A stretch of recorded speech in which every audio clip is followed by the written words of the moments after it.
All right, guys, welcome to this page of the notes, and what we're going to do is we're going to continue with this idea of our second objective or learning target, which is simplifying rational expressions, and that's exactly what I have. I have a raised to a fractional exponent or a rational exponent, and we want to look at simplifying. And again, the reason I give you these ones is I want you to recognize the property where if the bases are the same, this is the product property of exponents, if the bases are the same, you add the exponents. So that's exactly what we'll start off by doing. I recognize that this will now become an a to the 1/4 plus the 9/4.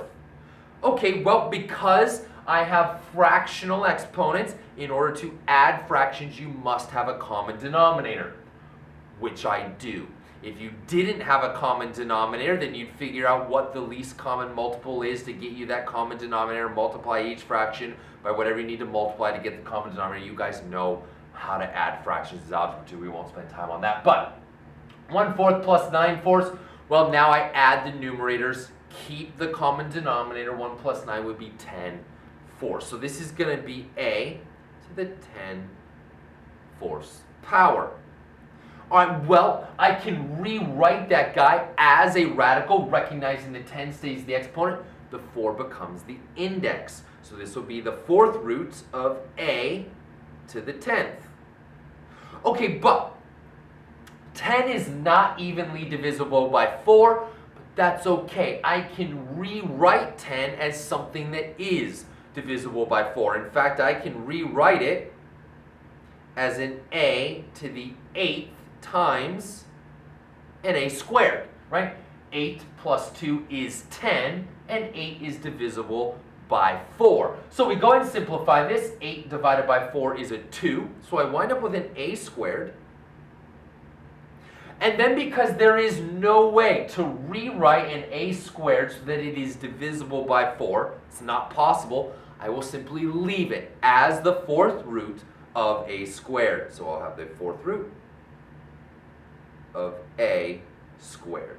That's it. That's as far as you can go. You certainly could, if you wanted to, rewrite this guy as a to the 2/4 power. You could. I don't really think it's necessary. I will more than likely just leave them written in radical. Since I started off with a rational exponent, generally we like you to, at some point in the problem, rewrite it as the other.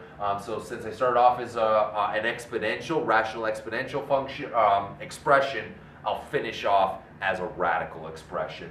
I got another one for you here. Let's slide that guy up, and here's what we've got. R to the negative 4/5. Well, right away what jumps out at me is my exponent is negative, so I'll need to take it to the denominator to make it positive. We can do that.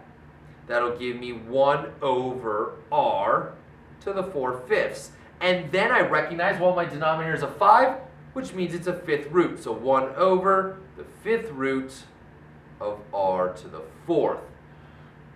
Okay, well, I have a radical in the denominator. I'm going to have to rationalize the denominator. I know in order to rationalize the denominator, the first thing I need to look at is what is my index. Well, my index is a 5, so that tells me I will multiply top and bottom by a 5th root. So 1 over the 5th root of r to the 4th is going to get multiplied top and bottom by a 5th root over a 5th root. Now all I have to do is figure out what goes inside of here. Well, remember, what goes inside there is going to be an r to the n minus x power. N is the index, which for us is a 5. X is the exponent, which for us is a 4. So n minus x would be a 5 minus 4, which is a 1. So it's just going to be an r in there. Please feel free to write the first power if you want to, but it's not necessary. A power of 1, of course, is implied. Multiply the numerators, multiply the denominators. I wind up with a 5th root of r in the top. In the bottom, I'm going to wind up with a 5th root of r to the 4th times an r to the 1st, which means I add the exponents. 4 plus 1 is 5. So I'm going to have an r to the 5th in here. But index and the power are the same. They're both 5s, so I cancel each other out. The fifth root of r all over and r. That is as simplified as you can get. There's no way to rewrite that r to the first power as something that is divisible by 5, so we'll simply leave it as a fifth root. That's as simplified as you can get, and you've rationalized your denominator by getting the radical out of the denominator. Guys, head on over to the next page of the notes. We'll look at a few more example problems where we'll be simplifying rational expressions, and I'll meet you guys there.